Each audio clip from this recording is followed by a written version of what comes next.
let's get going anyway. We'll do a quick round of introductions, just so that we know who we're talking to. Diane McIntyre, you're the CEO of the People Advisory business for Teneo, as I understand. Tell us a bit about yourself and your firm and what you guys do, please. Absolutely. So Diane McIntyre, nice to meet you all. So my background is 30 years in executive search, started in 92. I've always stayed on the boutique side of executive search. I loved the flexibility and the ability to work across geographies and swim lanes. And on the boutique side, there's just an amazing amount of flexibility there. I was with Ramsey Byrne early on, which became the go-to in the technology space. I've spent a large part of my career in private equity and technology companies on CEO and C-suite, really cross-functionally. I've always thought about what we do in executive search as just an amazing privilege. As we look at companies, we change the landscape of these companies every single day. And from a candidate standpoint, it's their life. It's not a transaction or a placement. We quite literally change their lives. And so I have found it just an amazing responsibility as executive search professionals to really care quite deeply about the outcome once the placement's made. You know, a year into that role, could the company and the candidate call you and say, you know, Diane or whoever we're working with, this is the best decision that I've made, and that matters. So I've spent a majority of my career on the boutique side. I've run a couple of different search firms. I came to Teneo about 2 years ago.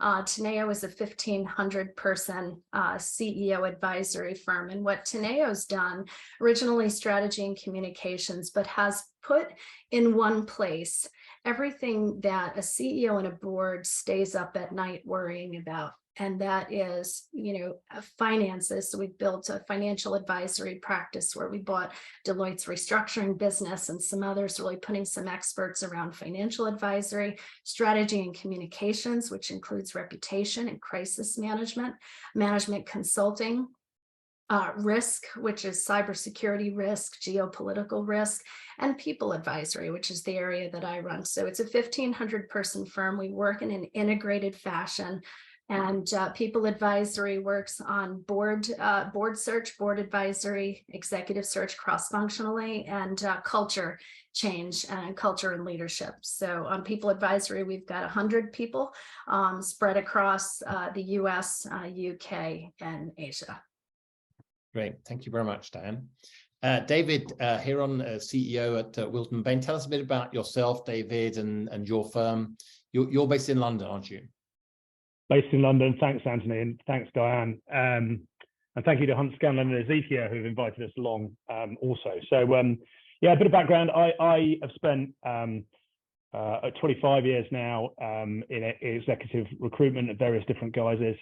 Most of my experience has actually been on the interim management side of things versus the executive search side of the world, although I now lead Wilton Bain, which is an executive search and interim management provider. So a bit of background on Wilton Bain. I've led 2 private equity-backed management buyouts of the firm, the last of which was in the summer of 2022. We are a circa 100 person, London headquartered, but global executive search and interim management business. And we work with a range of different clients, typically around the transformation agenda. But if you bucketed our clients, they really fall into 3 key segments: professional services, TMT, and financial services. So really pleased to be here and looking forward to what should be an interesting debate. Thank you very much. Julian Rosé, you are CEO at Alexander Hughes, based in Paris. Julian, tell us a bit about Alexander Hughes and your own background, please. Yeah, that's right. Thanks, Anthony. Thanks to Ezekiel and Scanlon for having us, and everybody for joining. On my side, I've been in search for a bit more than 15 years. Before that, I was in financial advisory, and I'm the CEO of Alexander Hughes. As you said, we are a global executive search company headquartered out of Paris, originally from the UK, hence the name, and we have presence in a bit more than 40 countries, all of them integrated subsidiaries. and a bit over 300 people. And we do provide executive search, assessment, and human capital services, as well as board services, which is the executive search still being the bulk of what we do. Fantastic. Thank you very much indeed. What we're going to do today is we're going to have a discussion amongst the four of us, which I will be chairing. I'll give you a bit of background on my experience. So I've been in the executive search industry, like yourself, Diane, for about 30 years, just over. I started my career with Heidrick & Struggles, obviously one of the big firms. I spent 13 years with them, predominantly in the technology practice. During that time, I was able to set up and run a business across Europe for the Leaders Online business that we bought during the .com boom. So I ran that for a couple of years. And in the last 10 years or so, I've been running Archerman, which is my own boutique firm, really focused on small family-owned companies. So that's kind of the area that I've been working in. So as I say, we're going to have a discussion broadly amongst the four of us around this topic of how search firms are responding to the changing economic environment. What I'll do is I'll make sure that we have at least 15 minutes at the end of our discussion to allow for a general Q&A. If you have any questions that you'd like to ask us, or you'd like to ask individual panel members, either at the end or as we're going along through the discussion, please could I ask you put your questions in the Q&A box. I will try and pick up on the questions as they come up, and I will share them then with our panel members. And thank you very much for joining us. So we're going to start talking a little bit about how the search firms are responding, and I would suggest we maybe look at two sides of things: how we've changed internally and how we're responding to the environment in the way that we do things, and the way maybe we structure our firms, the way we think about our work. And then let's talk a little bit about what the clients are doing and how the clients are changing in terms of their expectations and how we as search firms need to engage with the clients. If I can start with the first angle, we're talking about how the search firms are responding internally. David, can I start with you? Perhaps give us a bit of a view from Wilson and Bain. What's been the impact for you, and maybe how do you see things in the future in terms of search firms? Yeah, thanks, Anthony. And before we jumped on the call, I was just saying how ironic it was with the increasing focus on DE&I that we've got three white men with beards on this call. So apologies for that, and thank you to Diane for diversifying this group a little bit. But I think all of us that have been in search for a long while are kind of getting used to changing economic conditions, and never more so than in the last 3.5 years, where we've all kind of lived through the super lows and I think probably the super highs as well. So I wonder really whether the economic conditions are really changing that much, or whether or not actually the market's just normalizing slightly. Clearly, a lot of firms shrank and then grew as we came out of the pandemic. But in addition to that, I think search firms are having to adapt to a whole range of societal changes as well, whether they be working from home, the ever increasing need now for technology and data, and I think the big challenge for companies as they've gone through that sort of shrinkage and then rapid growth has been around actually finding time to think about operating models and organizational design. When it was busy, I think Julian and Diane will agree, it was really busy, and now it's a little bit less busy. So it's giving us all more time to think about that. But I wonder whether in that period of drinking from the fire hose, in inverted commas, we as a sector have perhaps lost a little bit of sight over some of those operating model challenges. Clearly, we have the same priorities as our clients around ESG, DE&I, as I joked earlier on, and innovation. And I think it's really important that firms like ours and the sector continue to invest in these areas, not as a tick box exercise, but really as a mechanism to drive commercial performance or outperformance. So I see the changing economic conditions as creating opportunity. I think opportunity for those that are purpose-driven, values-led, those that focus on inclusivity, that are flexible and supportive, and those that are looking to embrace technology and data, which are becoming, really at the kernel of all of our businesses, really. So clearly, there's a lot of fluidity at the moment. The war for talent hasn't gone away, but it's probably changed slightly. And I think that it's a time for those that are looking to build value over a long period of time to really double down on their strategy and get better, really. So actually, the calming of the storm, or the beginning of the storm, I think is a really good thing for the sector, because it allows us to recalibrate. The tide's going out a little bit, but with that, I think comes a real opportunity to improve and focus on some of those areas which are really, really necessary and important. What's been the main thing that's changed in terms of the way that you work internally over this sort of 3.5 year period, David? I mean, gosh, for us, we've always, we're quite a hearts and minds, culturally sensitive business. We really pride ourselves on having, as everyone will, but we really pride ourselves on having a collaborative, consensus-driven culture. And a lot of that, frankly, pre-pandemic came from being together, and we're not together now. So we've had to really think about ways to continue to build our brand in an environment where we aren't all together and we aren't all in it. And I think that is different. It levels the playing field in a lot of ways. I think we'll all be conscious that we have people in our business, and trying to make them and keep them connected with our brand is really, really important. So I think the main thing for us has been around trying to embrace that. We all, I think I speak on behalf of most people who are on this call, but we all grew up in an environment where we would have been present in environments with other people, learning off our colleagues, learning off our seniors, dare I say it, bag carrying and hanging off the coattails of people we felt we could learn from. And the generation that comes behind us come at this from a different angle. They expect flexibility, whereas we earn flexibility. And I think that's a really changing dynamic, particularly for us that are leading firms, to get that balance right, really. Diane, can I ask you from the point of view at Teneo and what you're doing? Obviously, you're impacted by the same changes that the rest of us are being impacted by, but I guess each firm takes a slightly different view to it. And I don't know how that's impacted you internally. Have you changed the way you work? I guess you have to at certain times when we have lockdown and people have to work from home. But what have been some of the longer term changes, and how's it changed the way you're doing your business?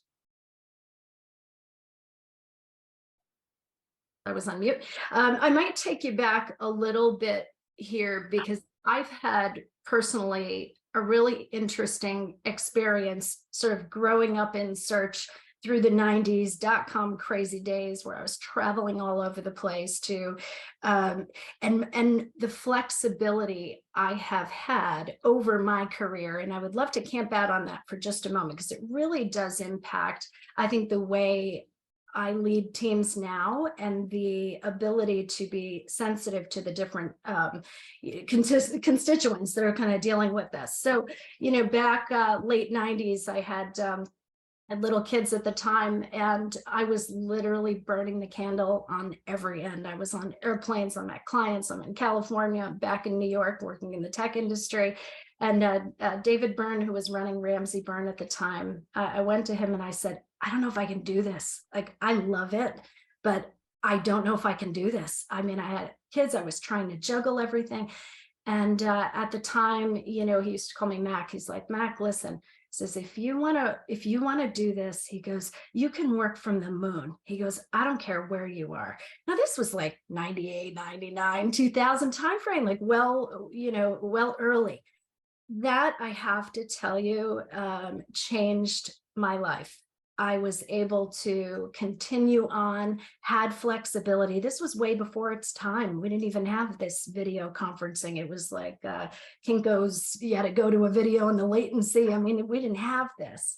So building companies and the talent pool that's out there, when you can have some degree of flexibility, I'm all for being in an office. I think the sharing of ideas, the energy you get when you're with each other, especially the young people, you've got to learn. You only learn by hearing, you learn by interacting. And so that should never be replaced. But there is, and I have experienced in my career, the benefit of having some flexibility. So now fast forward to COVID, and fast forward to the time where, everyone had to go remote. That was something, for me as a leader, I've always had probably 25% of my team who were always remote. So I've had to be able to use Slack or Teams or channels to be able to create the brand, create the mission, the purpose, the value, tie us together, whether you're in the office, you're out of the office. So for me, I had a little bit of an advantage having had to navigate that. And I do think that companies really struggle, our clients struggle with it, we struggle with it as leaders. So for me, with that background, I have to say that did give me a little bit of an advantage on how, when everyone's trying to figure out how to do it, I was able to help others, given we've done it. At Teneo, we were very much an in the office culture. Pre-COVID. I think post-COVID, we've got at least a few days a week, people back. Like I said, there's no substitute for being together and the energy that comes from that. But when you look at the war for talent, there's a workforce out there and some really talented people that if you don't figure out ways to be flexible, you're not going to engage them. You'll lose them. And I think I'm a testament of that. I think I would have walked away at that point. And what a shame, because I've loved my career and the ability to do what I've done over the years. So I see us having an opportunity as leaders to think about, how do you still create that culture? How do you give people reason to be together, have that in the office culture, while keeping some flexibility to have that talent pool out there? And companies and firms that learn how to do that are going to be really far ahead, in my opinion. So you've got that blend of having the sort of in-office culture and the expectation that people are going to be in the office, but at the same time, you're used to people being fairly flexible. Do you find that you're getting more productivity today, Diane, in terms of how the teams are working together, and now that people are used to operating remotely?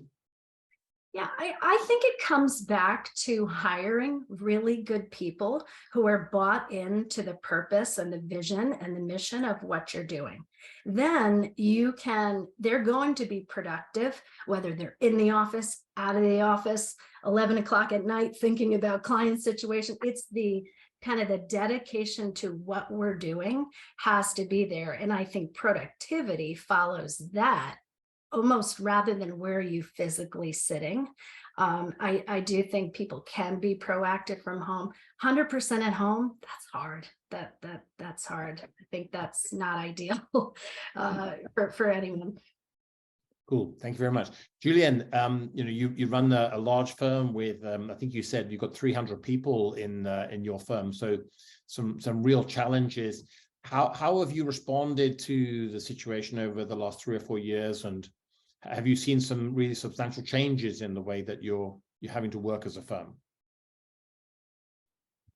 Well, the firm is fairly decentralized, and we've chosen a very wide geographic coverage. So we have smaller offices in some geographies.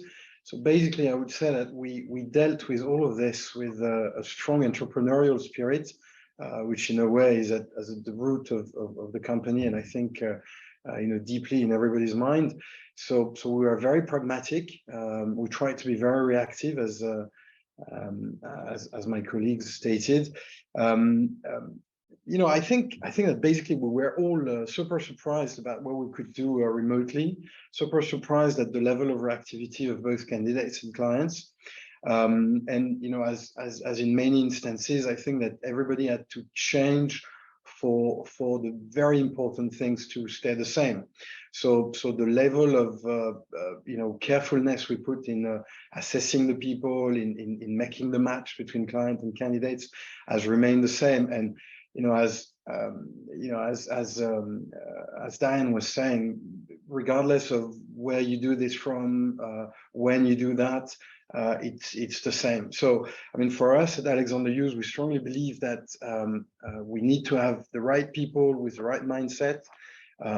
Change is clearly the new normal, which is quite ironic when you think about it, because we've been change agents for clients for a very, very long time, and indeed changing the lives of both companies and candidates.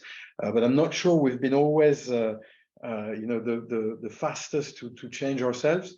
So it's been kind of a lesson, which I find it good for the whole industry.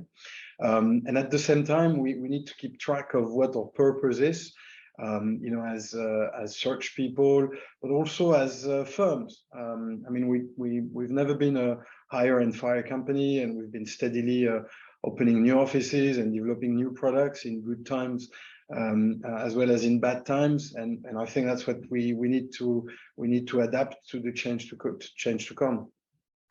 I mean, I think there's a couple of obvious areas, Julien, where we've had to adapt to the video conferencing technology platforms that are available. I think that was something which obviously affected all of us very, very quickly when the pandemic started.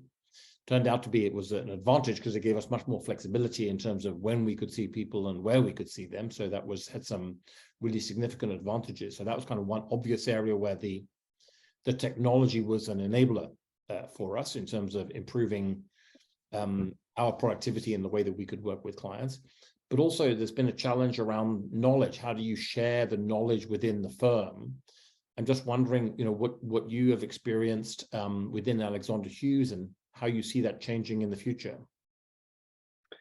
Yeah, I'm a big supporter of what Diane was saying. I mean, on our side, in the several offices we have, we've always been kind of an office culture company. So because we think it's good to mentor the younger people, it's good to spend some time together, work on creativity together. And at the same time, as a global firm, we've been used to working remotely for a very long time, collaborating between offices. So it's been really a help. And I think it's all a question of culture, ethics, the way you do things. If you have the same mindset as your colleague, you can absolutely work remotely. And at the same time, I think that for everyday life, for everybody's sanity, by the way, you need a bit of contact and a bit of working together in an office. So we did exactly what Diane was talking about, working remotely for part of the time and being at the office for the remainder of the time. Can I ask you, Diane, from a knowledge management point of view and how you share information with your colleagues? I guess you have to be pretty good with that when you're part of a large firm anyway. Yeah. Has that changed really as a result of the changing situation that we've had with the pandemic and everything? I think absolutely. I mean, we all have folks in our firms who don't like to put information into Ziki or whatever your system is. When you are remote or a subset of remote, I mean, it's important anyway, but it really highlights it when you are going more remote. You're disconnected. You don't know so-and-so spoke with so-and-so in this company at this time, and you're losing out on really important intellectual property and the ability to not only appear as one team, but operate really as one team, right? You have to be able to have that information. So it did put pressure, I think, on the systems for people to know how to use it, make sure they're using it, make sure it's user-friendly, make sure your repositories for where you put documents and data, you can't just go ask someone, hey, in the office as easily. And you've got to be able to have that. So I think absolutely, I mean, systems, processes, all of that has to be clear. When you're remote, everyone can feel a bit lost and disjointed, and you really lose out on some of that. So I think absolutely, Anthony. I mean, my own experience of working for a larger firm was it was quite easy to sort of bypass the system and to kind of just get on with your own work and not put all the data in, because if systems are complicated, people won't use them. That's right. Kind of my experience. So things have to be really simple and they have to be available. So I guess it's important also that you have a cloud-based knowledge management platform. Yes. that enables people to share stuff very, very easily. Anthony, if you allow me to add something, I think we've all been incredibly lucky because the timing of the pandemic was really aligned with access to better tools and progress in the data management systems. In Europe, we were also lucky, so to speak, that it was also the time of GDPR and the fact that we needed to be much more serious about the way we handle data, the way we keep it, the way we keep track of contacts with everybody. And at Alexander Hughes, we feel extremely lucky because at the same time we had new data management tool, and we use Ezekiel on our side, but also the progress made by all the Microsoft tools were really, really, really lucky for us. And I think the timing was absolutely perfect. I don't know what we would have done without all of this. Well, I think the reality is that we stumbled along in the past. Those of us, and we've all been in search for a good many years. We stumbled along with quite basic tools, and now we realize that we take some of this stuff for granted. I mean, just purely the video conferencing tool, as you were saying earlier, Diane. We used to have to book an appointment down the street, didn't we? And go to a video conferencing center and book a call at a particular time. And it's hard to imagine that now. David, from your point of view at Wilson and Bain, that whole kind of knowledge management side, has that changed? Has that become more significant, or would you agree with Julien that we were just very lucky that it was around at the right time?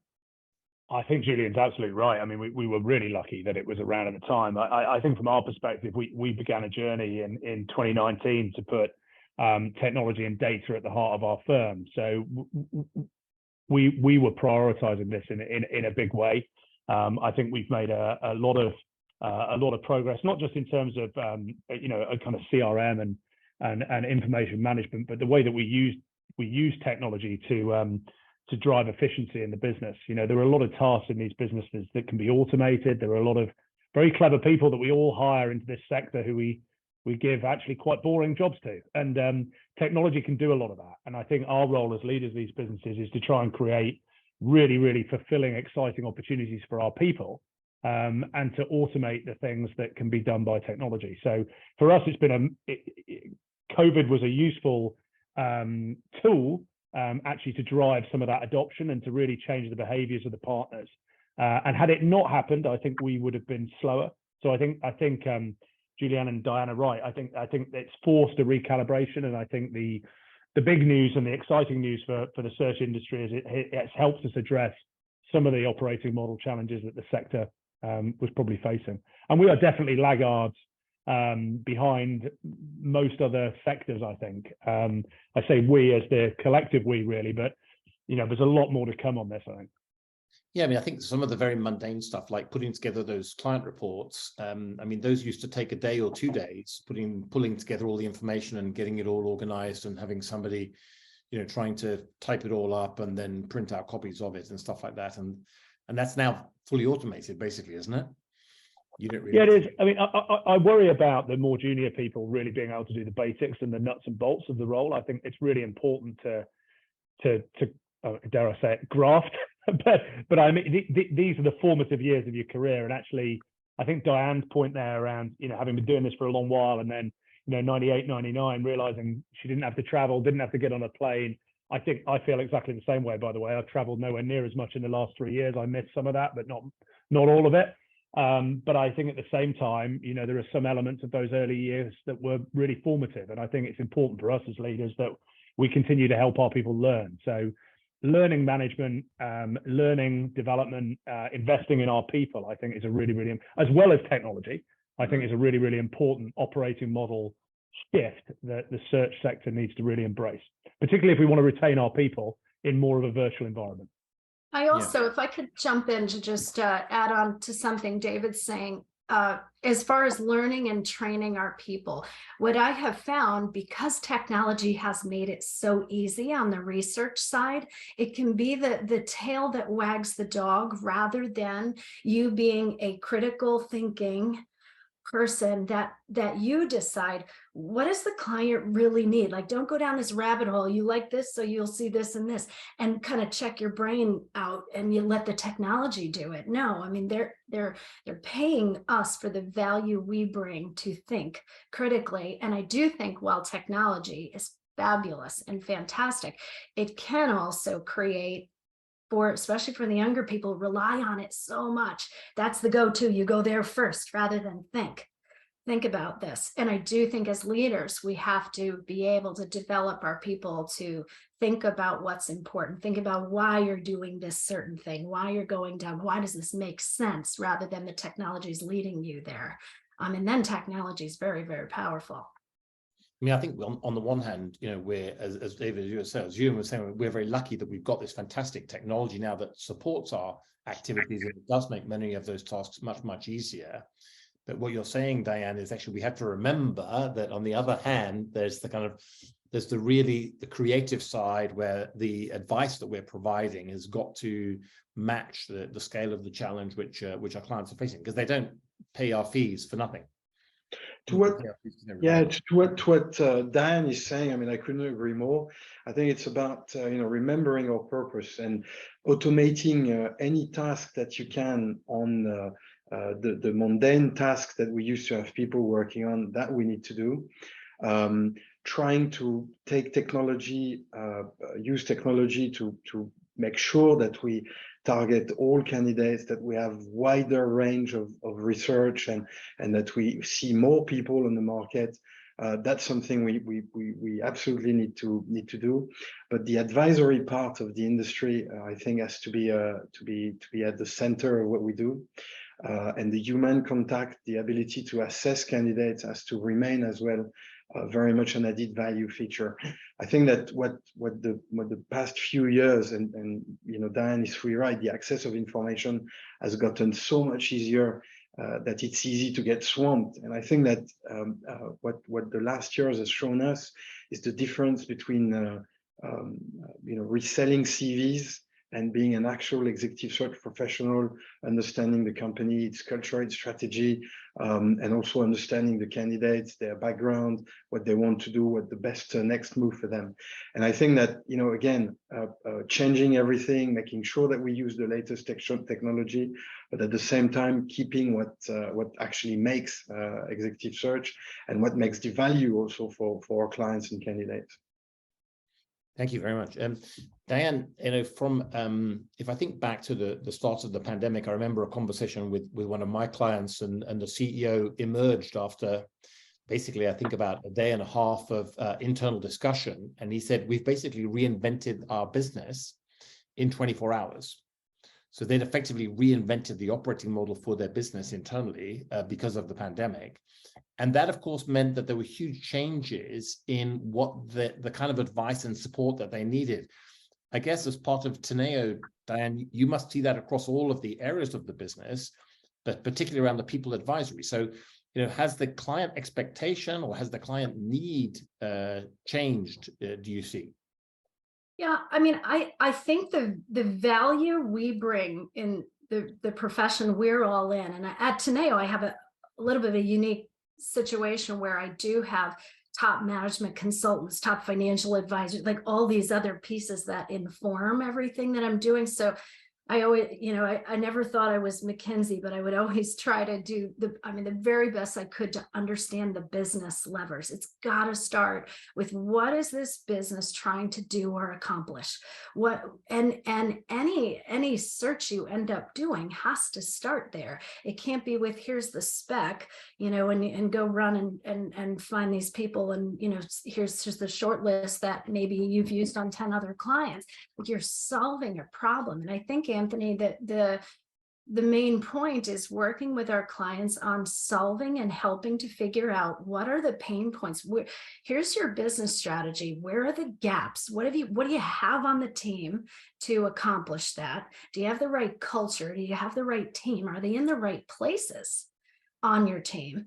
And where are the gaps that, from a skill set standpoint, for a competency standpoint, key decisions that have to get made in the business? Do you have those competencies? And really starting with, what are you trying to accomplish as a business person? What are you trying to accomplish? And coming alongside in a consultative way that fleshes that out. And it raises, I think, the service that we provide isn't going to find the candidates. Honestly, that's the easy part. The easy part is finding the candidates. The harder part is this the right, what's the impact that person's going to make? And how sure are you that they're going to be able to do that? And have you identified those gaps? So I think it's those conversations that we all have to be having way before we hurry up, get a fee, and go run out and find the candidates. Sometimes it's just, there's such a race to do that. And if we don't do part one, you're not helping anybody at the same time. But what I found is that, in the way that we are handling and the way that we're engaging with the CEOs and our search clients changed, or has been changing in two ways. I would say one respect is that the pace of change is much higher, much greater, because the clients are facing huge economic pressure themselves. And so that means that there's a real pressure on us to be able to adapt and help our clients to adapt to those changing environments. So there's one about the pace of change. The second is there's a higher degree of ambiguity, because I think often we're going through the process with our clients of trying to understand what is the challenge that they're facing, because that challenge may be very different from the challenge they expected to face. I don't know if you've experienced that. Yeah, I think you're absolutely right. And the skill sets they need for the changing economic world may not be the ones that they have. I mean, a growth market is very different than one that is slowing. The skill sets that you need, where liquidity and cash is scarce, and how you're going to figure out as a business how you are going to change, right? How are you going to adapt? And do you have the right people that can help you do that? And sometimes there's a lot of different skills that are needed. People say all the time, oh, if they're, if it's a recessionary time, is there less need for executive search? I would say there's more need, because we're in a recessionary period. You're coming from a time where candidates had 8 opportunities, and you're in a candidates market. In a market where there may be more candidates out there, you can be inundated with all kinds of people. They may not be the right people. And what does your company need that you have to adapt to? And without us, they may get almost lost in that, right? We can provide just as much, if not, I wouldn't say more important, but a very important service to our clients in that period. Yeah. Julian, can I ask you along the same lines? And I think we've all seen the sort of that pace of change changing. We've seen the nature of the challenge faced by our clients has obviously been moving very quickly with the changing economic environment. I'm sure you see the same thing at Alexander Hughes. And what are your observations on that? Yeah, absolutely. I mean, there's no question about the very fast pace at which everything is changing. I would fully agree with Diane again, about the complexity of the situations our client face, and as a consequence, the wealth of talents they need to, not only face the everyday business, but also strategic thinking and also changes. And so all of that has made the clients, and quite rightly so, much more demanding. And we like that, because for the industry, it's an opportunity to make a difference between people that do it right and people that were just opportunistic. And I think it enables us to build long-term relationships with clients as well, because they know you've been here in good times, but they know that you can be here as well in bad times. So, I mean, at the end of the day, I think that it's all an opportunity for the whole industry. Yeah, David, look, I think the world that you're working in, where you've got, I think you said professional services and TMT and financial services, these are all kind of fast-paced, changing environments, and it must have been very, very interesting being on the inside there and seeing how those firms are changing, but also very demanding in terms of the type of search work that you're doing. Well, you sort of got, I mean, the professional services market is so diverse in terms of the, I mean, Diane will know this in Teneo, but so diverse in terms of the services they offer to their clients. It may well be that corporate finance, M&A advisory is down, but restructuring and turnaround is up. There's less legal work in and around deal advisory, but there's tons in litigation or insolvency or whatever. So I think what we've seen is a bit of a pivoting really in terms of where the focus is from those professional services markets. I think TMT, financial services, a lot of the work we do there is in and around technology-enabled transformation in whichever guise it is. And certainly what we're seeing links to the point that I think both Julianne and Diane have made is there's just a bigger need for lateral thinking. I think it is easy to find candidates. It's easy to find the obvious candidates, but clients aren't paying us a lot of money to find the obvious candidates. Otherwise, they'd be doing it themselves, right? So I think we have to think laterally. I think we have to structure our organizations to make sure we have the best teams to represent our clients' needs, not just represent ourselves. We're there to be a trusted advisor. We're there to consult. We're not order takers. So to the point, if organizations are trying to do things they've never done before, it's hard for a client to be prescriptive. You don't know what you don't know. So we have a role there to be a mirror shiner, to ask the clever questions, but also the silly ones.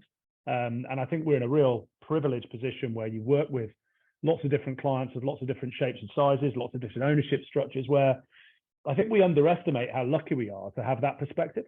And sometimes I think the sector is too scared to challenge and too happy to take the orders. And that's going to be true in a market that's been as busy as it has. But now our role is really to help our clients see the wood for the trees, to help them find the people that are the unobvious candidates, and to help them create a narrative that makes them an attractive brand to some of these people that may have not even thought of joining a bank or whatever it might be. So I think there's been a lot of change. I think we have a diverse portfolio of clients, and even within those clients, there's a lot of diversity. But really, I think we have a duty of care to our clients to be an advisor, right? That means we've got to continue to broaden the services we offer. Search can be, by its very nature, quite rigid. I think we have to be more agile. We have to think on our feet. It's not always the answer, search, by the way. In fact, sometimes the answer isn't search. I think it's a really privileged role we're in, really. So yeah, lots of change and lots of diversity. So Diane, it seems to me that there's sort of a couple of themes emerging here. One is that our work is perhaps more important than it was ever before in terms of how we're helping our clients respond to the changing economic environment. I think you've all touched a little bit on the cultural aspect of how important it is to maintain a clear cultural identity within the firm and help people get on board with that. And I think there's got to be, we're fortunate to have the technology that we do have, but we mustn't allow that to sort of distract us from the core task of what we're paid to do. What other things would you pick out, Diane, in terms of how we're impacting how we're responding to the changing economic environment? I think there's a couple of things we haven't touched on that I think, it's value we can bring. One is around DE&I, which will be an important topic for us to discuss. And the second is around our thoughts, advice, counsel to our clients around organizational structure and design. The reason I say that is, and I'll start with that, we can backtrack to DE&I and love to get, all of our thoughts on that. On the org structure piece, often executive search consultants get the questions from clients that say, even around ESG, a sustainability office, where should that person sit? Like, what's the best practice on where, this certain role, whatever the role might be, should report into? And I think we have a duty. I think, I love how David was saying duty of care to our clients, because it doesn't have to be a cookie cutter approach, nor do I think it should be, especially when you've got roles that are continuing to emerge and evolve as companies are evolving. What works in one company doesn't work in another company. And I think going back years in history, we've seen that, right? You know, years back there, everyone needed a chief digital officer. No one knew where to put it. And everyone's trying to decide, of course, we need one, everybody needs one, but they didn't know where to put it. And there was constant just struggle inside of companies on how you operationalize that role. Then you saw it with chief diversity officers. Where does it report? You know, what kind of profile, and people using it almost like, what's the industry best practice? Well, you can't copy. You've got to figure out operationally what works. Where are the decisions made in as a company? You know, does it start on the board? Is it, you know, how do decisions get made to know where to put these roles? And I think, you know, heads of sustainability and ESG, we're seeing that now as that role has evolved. It doesn't fit just in one place, and there isn't a necessarily one answer. And our duty to help companies figure out, are these roles important? Probably. And where do they fit for your company? How to, and our ability to help design, help think through the impact of putting a role here or there. And that's value that we can add beyond just, you know, filling the role itself, is helping them think about that.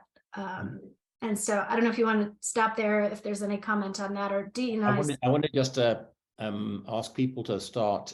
If you want to send us some questions on the Q&A, use the Q&A tab at the bottom of your screen. Please do send us some questions so we can share those questions with our panel here. But yes, let me just, David, do you want to come in on the points that Diane's been talking about around DE&I and how we advise our firms on terms of positioning of roles and stuff like that? I mean, the point around not one size fits all, I think, is absolutely, you know, apposite, right? And you know, when we're asked the question around you know, how search firms are adapting to changing economic conditions, you know, I don't think we should assume that those changing economic conditions are the same across all markets or all companies or all of our client base. So, you know, I think there's a lot of work to do around that. I was sort of laughing to myself around the advent of the role of the chief digital officer, because I remember doing a lot of that work personally and wondering where on earth you found these people. And it's probably the same for DE&I and ESG. But I think where we're heading is that you know, ultimately organizations are creating roles, and they're creating very senior positions for these type of people, and really you know, ESG and diversity, equity, inclusion, digital, these should all be embedded in the way that companies go about doing their work. So we're really at a hiatus point, I think, in these kind of roles, and I think there is a real need to consult and to advise. But ultimately, the objective for clients is that this all needs to be ingrained into the way they go about doing their everyday work, and become a way that things get done around here. So I think it's a huge thing. Without going, I don't know if we've got time to go down the topic of DE&I, because it's a huge one. But you know, certainly what I feel, or what we feel as Wilton Bain, is that is a hot potato that often gets thrown over the fence to search firms. And yes, of course, we are part of the solution, but we can't solve the issue of DE&I without the client's help. You know, these clients have got to create an inclusive environment. They've got to create an environment that provides belonging to people who come in of different environments. And actually, the answer isn't always to start at the top. Clearly, it needs to start at the top from a strategic perspective. But I think search firms have got to take a sort of you know, top down, bottom up sort of approach to how we drive that agenda. So I think it's an enormous topic, but I think there's a real need for partnership between search firms and clients to really try and crack that nut. And a lot of it will be in the storytelling and narrative that we talked about earlier. So an enormous subject, and you know, a lot to be done. But I think my point there is, it's not a hot potato that we can just grab and run with. It's one that we need to solve in collaboration, really. Thank you. Julian, are there any other sort of key themes that you think that we haven't really touched on or haven't explored sufficiently in terms of how search firms are responding to changing economic environment?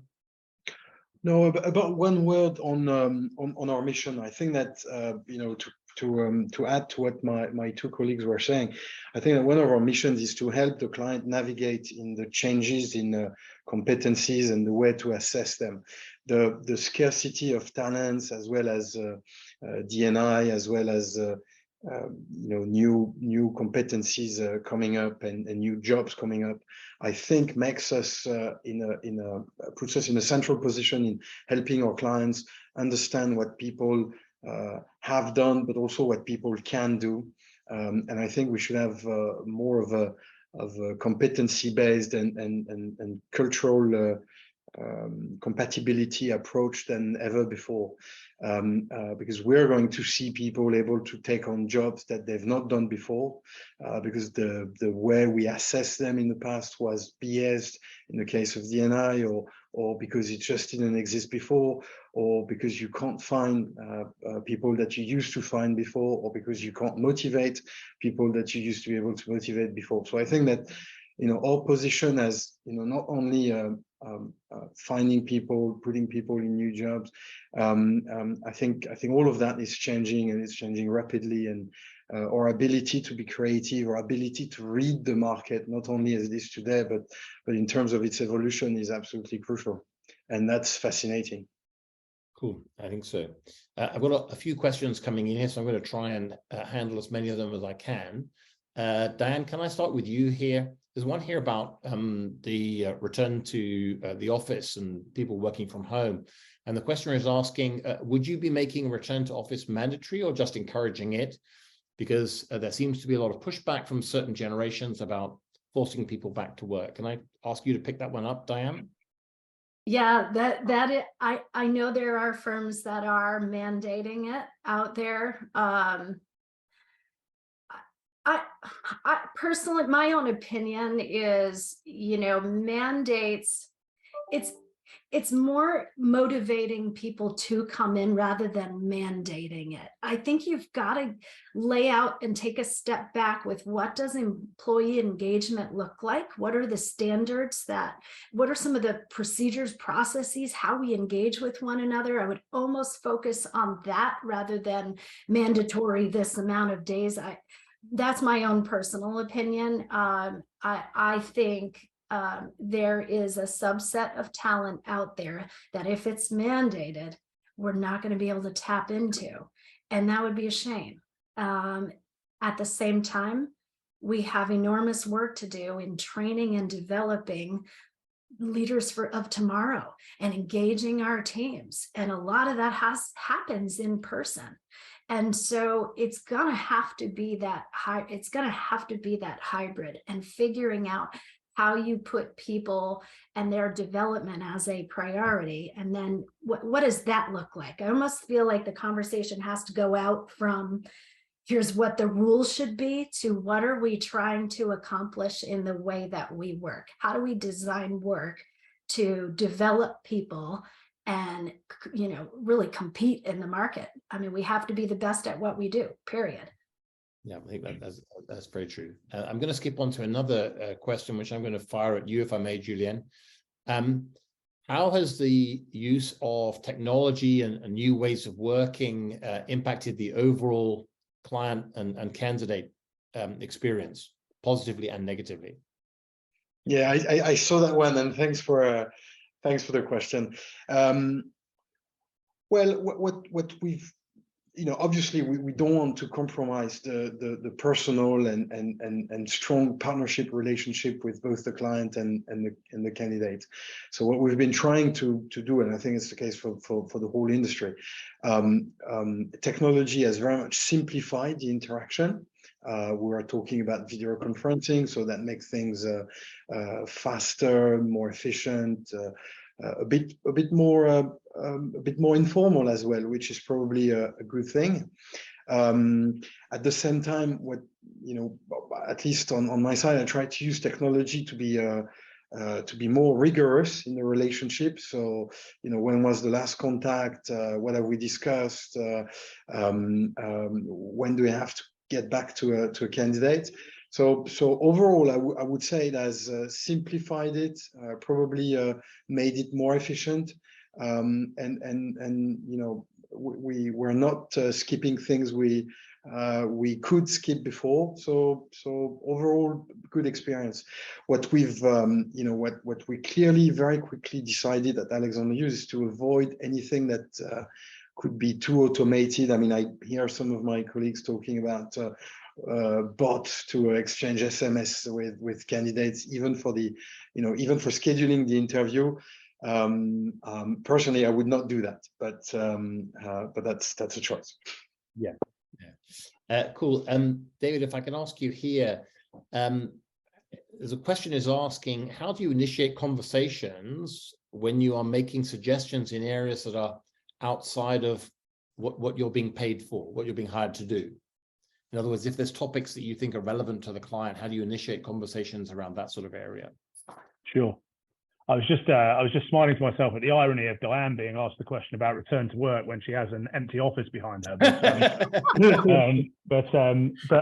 I think the point is you have to come at it from a position of experience, right? So I think if you're going to talk, the way that a lot of firms are structured is either by sector or by geography or by function or whatever. But if you're going to talk to a company around something like digital transformation, or you need to be able to give references, and you need to be able to create stories, and you need to have case studies that you can talk to a client about that might enable them or might create a sense of ambition that they can cross a bridge they hadn't previously thought about crossing. So, we're in a regulated market. We need to hire someone to lead a digital transformation. Well, what about looking outside of financial services, at telecommunications, at insurance? And guess what? Here are some examples of companies that have done this well. So I think you need to make sure when you're going into those conversations that you're arming yourself with great stories. And if they're not great stories that you or your firm has delivered, you need to know the market well enough to be able to provide that level of content and expertise, and call it war stories or battle scars. And clearly some of that you get from experience, and some of that you can leverage from your firm. So I think I was saying earlier on around the point of, search firms have a duty of care to put the right team in front of their client. I think that's where that conversation starts. Have you interpreted the brief around the client in the right way, or have you been creative around how you're thinking about scoping out a solution for the client? And I think it's our role to put that right team in place. And that might mean, diversity of geography being on the call, diversity of sector, all sorts of different things. So I think you have to initiate it through coming at the call from a position of, I don't want to say authority, but coming at it from the position of understanding what the exam question is you're really being asked to answer. And I think our job, I think the end part of that question is rather than doing what we're paid to do, I think we're paid to find the best candidate for our client. I don't think we're paid to fill round holes with round pegs. I think you're right there. I mean, I guess what you're saying is it's about asking questions so that we make sure that we're properly understanding the landscape and properly understanding the issues that are involved, so that, we can provide the best possible solution to the problem faced by the client. Well, it so often happens, doesn't it? I mean, we'll all have been in these environments where, there's an opportunity with a financial services client, and guess who goes to see the financial services client? All the people who know loads about financial services. Well, that might be the answer, but maybe not. So I think as a sector, we can make too many assumptions, and we need to work with the client and partner on that. So yeah, I agree. Yeah. Just as a quick joke, I mean, I don't know if David and Diane will agree, but I think we are in many instances the champions of free advice, because people is at the heart of everything. So my difficulty is not initiating the conversation with clients on something else. It's rather determining how far you can go and how relevant you are to some of the questions they ask you. Because Diane was talking about organization. We can talk about level of compensation. We can talk about market intelligence on what country is best to do what. And so, I mean, the number of questions we get asked goes really far beyond the filling a position. So thanks, Julian. I want to finish off by asking kind of a bit of an open-ended question here, but can I ask each of you to sort of give me some views, if you would please, Diane, in terms of what you think is going to be happening in the search industry in the next year or two, or whatever the period may be, but how do you see the industry changing in the future? It's a really important question. I think as we think of our roles with clients, it has to be all about relationship, whether it's clients or candidates, and how things are going to change in the future. One thing won't change. If we don't have trust right? Clients don't trust us and candidates don't trust us. You're pretty much, doesn't matter the market condition. I mean, that's an end right there. I think we have to be relevant. We have to be helpful. We have to be authentic. And we have to be visible. If there's anything, any of us who've been in this industry for a long time know, it's out of sight, out of mind, no matter who you are. You've got to be visible. And I think the world is changing very quickly. We have to be there. We have to be with clients. They have to know we care. They have to know we're reliable. They have to know we're trustworthy. And that might seem like, okay, that's really timeless, but I do think it's imperative. Who you are, your integrity, your trustworthiness. People are going to rely on what other people say about you and the experience you've had with every candidate, with every client. There's no hiding. So really be trustworthy, be it. Don't chase the feed. What do you think is going to change? I mean, because you're part of a big advisory firm. People is just one aspect of that firm. You've got 1,500 people covering all sorts of different topics within the CEO and board advisory.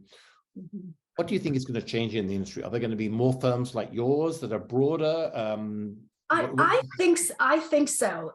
Every conversation I have is beyond just a search. It's all of these other things. It's all of the business elements. It's the macroeconomic outlook. It's the geopolitical landscape and risk. It's what is deglobalization going to look like for these clients? There's always going to be a global aspect to it. How do you maintain that with your talent?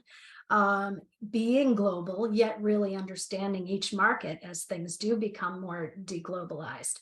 ESG, DE&I, all of those things are on the hearts and minds of our client every day. We have to change to be able to know what are they dealing with, not just today, but like what's coming down the pike. And those are the things that are coming down the pike that our clients are worried about every day.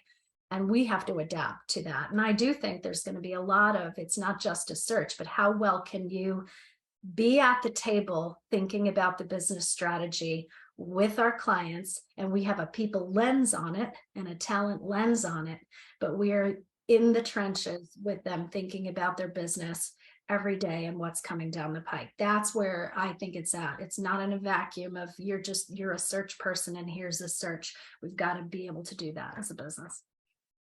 David, can I ask you, what do you see changing in the industry? I mean, the industry is, as you have all observed, it's constantly evolving, but what's your prediction? What do you see is going to be happening in the search industry over the next few years? Well, if I look at it through the lens of what's going on in the broader professional services environment, I think there'll be more consolidation. I think there's a lot of small, medium-sized businesses. I think there's a lot of private equity interest around the sector. I think there'll be more transactions. And I think those transactions will be driven by search firms wanting to provide more to their clients and being able to deliver more global integrated solutions. So my personal sense, just looking at our clients and how much M&A activity there is in law firms or in accounting firms or in consulting, I struggle to think there's not going to be some in our sector, and there's been a lot less in our sector than there have been in others. So a whole load of other things, and Diane's absolutely right. But I think one thing I think will be happening is I think there'll be more transactions in the next 5 years. Okay, thank you. Julian, can I come to you lastly and just ask, what are your predictions? How do you see the industry changing? What's going to happen for us? Well, I mean, obviously, I agree with my two colleagues. I would add that I think the need for us will remain and will grow, actually. So it's hard to say in which form and how we're going to work exactly, and but the ability to understand markets, to understand their change, the ability to understand the careers and competencies of people, and the ability to, just like Diane said, understand the business in which our clients are in, is going to get more and more important. There are many countries in which we're going to face a strong demographic issue. So we're going to need more and more people, and the market will, I would agree with Diane. There is a certain level of deglobalization, but at the same time, the careers of people are more global than ever, and it will continue. So again, our ability to make sense of all of this mess, I think is going to be crucial in the couple of coming years, and that's good for the industry. Super. Well, ladies and gentlemen, thank you all very much for participating and joining our call today. And thank you in particular to Julien Rosé from Alexander Hughes, to David Heron from Wilson & Bain, and from Diane McIntyre at Teneo. And thank you for Hans Scanlon and Ezekiel for putting on this webinar. And I hope you all found it very useful. Ladies and gentlemen, thank you all very much indeed. Thank you, and thanks, Anthony. Thank you, Anthony. Thanks, everyone. Thanks, everyone.